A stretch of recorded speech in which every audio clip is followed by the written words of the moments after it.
Hi guys, it's Chris at Cock and Crown. I am back in my cider shed with some more cider to try, but it's not, it's perry.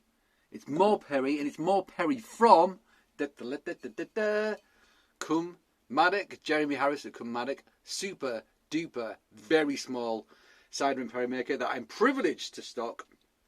Not many people in London selling this stuff, mate. I don't know if anybody else is, in fact. Oldfield, a perry varietal with some great colour to it. Slight hint of brassiness. We love the brassiness. Oldfield, medium sweet, single variety perry 2021. So let's see if it is medium sweet. Because Jeremy's palate, I have a sweet tooth, he doesn't. So his medium sweets to me feel like almost like medium to medium dry. But let's see, and often it's got amazing balancing acidity which offsets the sugars. So it doesn't feel sweet because you've got the sourness as well. Anyway, a renowned variety which makes a perry with a deep, rich flavour. Our Oldfield perry pears are hand-picked from a traditional orchard in Herefordshire where no chemicals are used. Made in a small batch of 140 litres from full juice using wild yeasts and the pet nap method to give a natural sparkle and sweetness. Super duper contains sulfites, 5.6%. He only ferments in steel, so no oak, nothing like that. Just the fruit and the yeast doing its thing. Yeah, he does rack off as well. He racks off to get sort of residual sweetness. I don't know if he's racked off with this. It might have residual sweetness from sorbitol, non-fermentable sorbitol. We will find out using this and that. Green cat. Oh, what was the ABV, did I say? 5.6. I think I did say, didn't I? Pop. Very gentle sparkle. That cap was not on very tight. I wonder if... Oh no, actually, can you see that? Can you see those wonderful bubbles bubbling at the surface? That looks really cool, doesn't it? That's nice. Very gentle sparkle. I would always prefer to have less fizz rather than more fizz. Every single time. Just smelling the glass, because I just did a tasting before with a Kiev dry cider that smelt of bacon fat in a really good way. So I'm just sniffing it to see if it smells of bacon fat. Don't think it does. Let's pour it out. Bacon fat. Oh yeah. So there we go. Where's my thingamajig? My dirty thingamajig. I need to get a cleaner thingamajig than this. I need to get Joe to send me a new one, because look, it's just, I've had this for what, 3 years. I've been using this thingamajig now. It's amazing. It's as white as it is. So there you go. I mean, just pale gold going into brassiness. A hint of brassiness about that, which I always like. And it's bright. I was going to say bright as a feather, but it's light as a feather, isn't it? Not bright as a feather. Although feathers can be bright and light. So maybe, yeah, bright as a feather. Anyway, let's smell it. Ooh. And pear. Boom. Pear. Right there. Straight in the face. Really nice. And almost a spiciness in the background.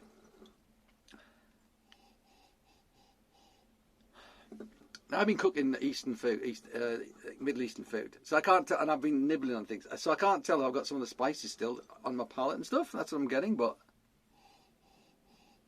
slightly spicy, ripe poached pear. That's what I'm getting of that. What a great nose!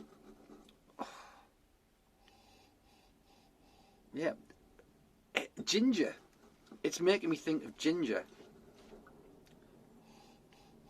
Yeah, pear and ginger, very gently. What a great thing. I mean, now I've said it, now I've thought it, I can't think it. I think it's like pear and ginger, and that's a great combination. What a great combination. Lovely nose, by gum. And there's not much of this. I must try and get some more. Let's try it first, eh?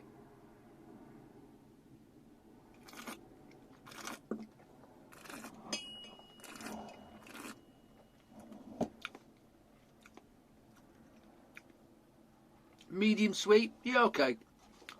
But medium, I think, by most people's palates. And it is rich. It is a rich, deep flavour. Decent, I mean, yeah, actually, it does have quite a lot of residual sweetness. Doesn't bother me at all. Not one iota. I have a sweet tooth. And I feel like that sort of hint of ginger I got on the nose, I'm getting on the palate as well. The palate is very much following through from the nose. That sometimes doesn't happen at all. What was it? The thorn flaky bark I had from Ross and Wine recently. I mean, it was like, what? It's like square peg, round hole. I was like, I can't believe these two things are the same beverage, the smell and the palate. But this is, oh yeah, gingery, rich pear, slightly nutty perhaps. Yeah, pear and ginger. I mean, it is. Whoa.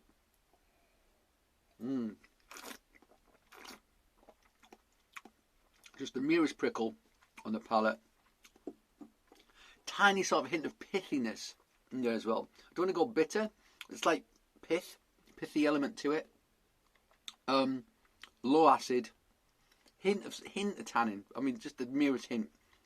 Yeah, that ginger thing. I mean, maybe it's just me, but it's quite pronounced and it's great. What an interesting bottle of Perry. What an interesting bottle of Perry from Oldfield. I'll put some information on the screen about this varietal as well. I need to do that more often, you know, as a mnemonic for me as well. So when I look back at these things as a reference, the information's on the screen. I've had loads of Oldfield, but I can remember nothing about it because I've only got so much RAM, limited RAM. So I need to write things down more. So there you go, Oldfield from Cwm Maddoc, which will be up on my website very soon, and there is not much of it. Not much of it. If you want to buy some, yep, grab it while you can. All right, guys, thank you for joining me in my cider shed. I hope you join me again. But until that time, cheers.